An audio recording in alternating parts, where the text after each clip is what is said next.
Welcome to the Rim Brake Rodeo. We hope this video helps. In this video, I will explain how to remove a Honda Civic engine. First, ensure you have all necessary tools, including an engine hoist, transmission jack, and a complete socket set.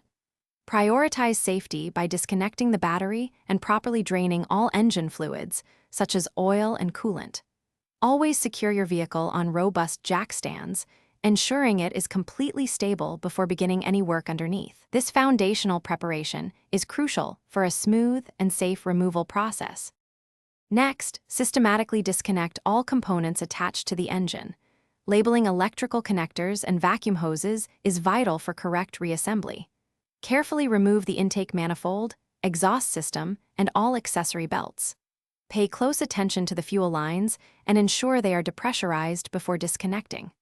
Finally, separate the transmission from the engine block, making sure all bolts are removed and the two units can be safely pulled apart. With everything disconnected, it's time to support the engine. Use an engine hoist or a sturdy transmission jack to bear the engine's weight. Once supported, locate and remove all engine mounts that secure the engine to the vehicle's chassis. Double-check that no wires, hoses, or other components are still attached. Slowly and carefully begin to lift the engine, guiding it out of the engine bay while watching for any potential snags or obstructions. Once the engine is clear of the bay, carefully lower it onto a stable engine stand or a secure workbench. This allows for easier access for repairs or rebuilding.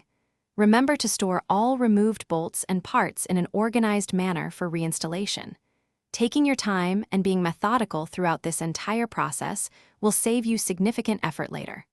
Also, if you're looking for great deals on e-readers, check the description below for a link to the new Kindle Paperwhite and other fantastic offers. Thanks for watching. Consider subscribing if we helped you.